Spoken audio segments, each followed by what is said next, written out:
In general, high school is a self-centered process. Most of what we really need, food, shelter, and clothing, is provided for us. And what we do for ourselves.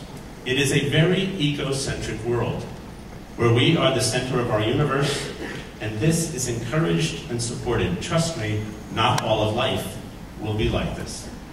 In this world, we sometimes lose sight of what is really important, and I mean really important. I know I do. I often wish that each of us could fly out of our own selves, soar up a couple of 100 feet, and look down and observe what is really going on. Not from the perspective of our own narrow vision, but from a broader perspective that allows us to see so much more. What we all need from time to time is to be re-centered. In our race to succeed, we need to remember that there are indeed more important things in our own world, like the happiness of our families, the strength of our relationships, the morals we choose to live by. These are important, and they define us more than the label of our test scores and our grades and the like.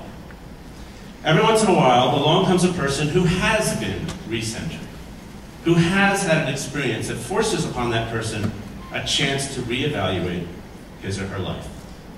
Today we have such a person here, a person we can all learn from, a person who can talk to us about this recentering experience, about what it is like to be moving along in one direction, and then all of a sudden, everything changes.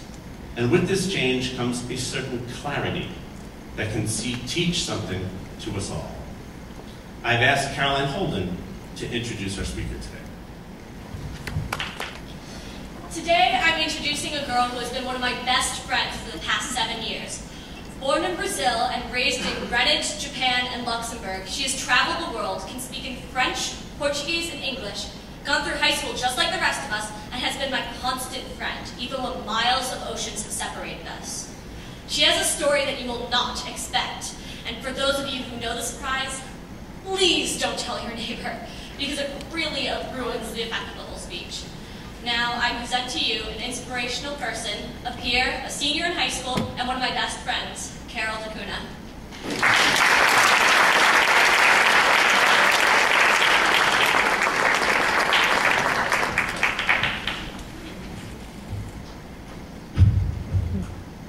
Hey guys, my name is Carol DeCoene, and you're probably right now thinking I'm some average girl wondering why I'm standing up here in front of you all. And in some aspects, you're probably right. I go through the same struggles as you do every morning. I wake up and think about school things, boys, clothes, and even Right Country Day prom, which I hope I'll attend this year. But that's not the point. My point is that I am your average girl, except I do have a little extra baggage to carry.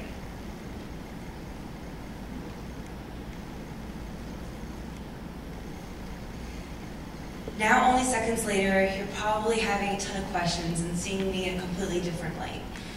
And you have every reason to. By the way, I spoke at a gala a few months ago, and I did the same thing, and it was probably more effective then because I was really bald, but just roll with it. It worked, and my hair's going back, and it's probably a good sign now, so. To catch you up on things, on November 2nd, 2009, I was rushed to the hospital with a strong assumption that I had cancer. A few days later, the diagnosis came. I did, in fact, have cancer. I was only a couple months away from being a legal adult, but for the next few days, I shrunk down to the mentality of a little child. I would hide behind my mother, terrified, as doctors, nurses, surgeons, specialists rushed in and out of my room. I would lie in the hospital bed, helplessly, aching for comfort, crying out in pity. Why me? Why me? Well, why not me? I was not the first person to get cancer, and I was sadly not going to be the last.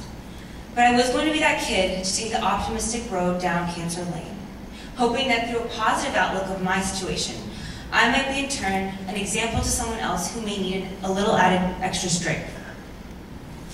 I wasn't going to be dealing with cancer. I was going to be killing it, one day at a time. But with that came a journey of questions, only answerable through first-hand experience. Was my body going to change? How were my friends going to react to this whole situation? Would colleges accept such a fragile and unpredictable applicant? Was I going to die? My everyday wasn't my everyday anymore. There still isn't a day that goes by where I don't have to worry about cancer. To answer some of the questions, I realized early in my diagnosis that so long as I went each day looking at the brighter side of life, I was not going to die. My body was going to change. I have scars all over my body, but that wasn't going to make me less beautiful. My friends reacted differently. Some disappeared in sheer fear as to how to react to me, not knowing what to say or do. Others had to take a few minutes and think, was this really happening to them? Some cried and told their parents, and others still, some that I didn't even expect, came rushing to my side, supporting my every move. I got into college, and I still can't decide which one I'm going to. I'm deciding between Northeastern and Boulder, and I'm freaking out. I have no idea what I'm going to do. Any suggestions? But I knew that I had to go public with my situation. As an extrovert, I felt as though part of the healing was to embrace my situation. It's not like this for everyone. For some people, it works different ways. But to me, I felt that I couldn't hide my cancer. And so instead, I chose to flaunt it. Now, I even crack jokes about it, and I make people feel even more uncomfortable, which is not really good, but I'm working on it. Actually, one of my biggest concerns was how it was actually making other people feel. I didn't want to leave my house without my wig because I felt that maybe I'd make other people feel awkward. But it occurred to me that that's not fair to me, because this is my now, it's my journey, and I shouldn't care what other people think, and I shouldn't let other people affect how I feel and how I deal with it. In these months, I am still me. I mean, I'm a whole new other person, but I'm still the same Carol, like, that was there, 8 months ago. I have learned to handle irritations in life that were once a make or break of my day. Before it all, I had heard about cancer, obviously, and I knew the general things about it, like you lose your hair and you feel superbly ill at times. But to me, those were just facts that I pitied, but felt completely detached from. Eventually, however, they became my reality, an extreme hardship that I had to overcome. The first time I noticed my hair falling out, I was in the shower.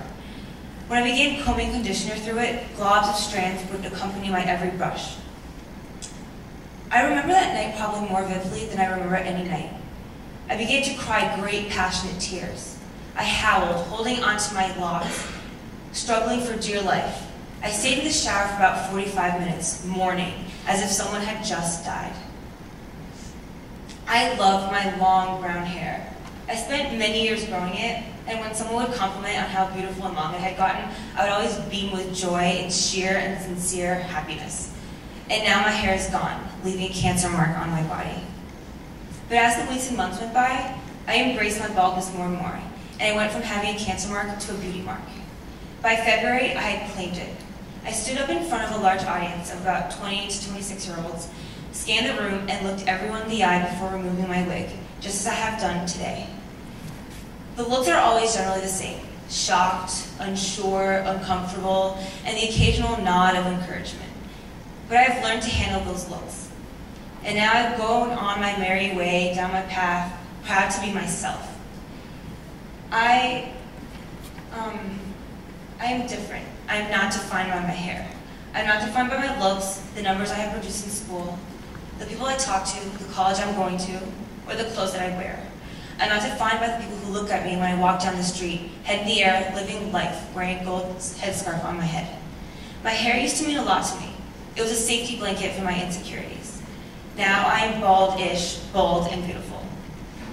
I have found the courage to keep going, to not let myself down, to be inspired every day, exposed as to who I really am, standing up to cancer. And seeing as my last chemo is tomorrow, I'm almost at that goal. I realize that now, more than ever, I have a story to tell and a path to pave down the roads of our world today. Everyone has that opportunity, and my time is now.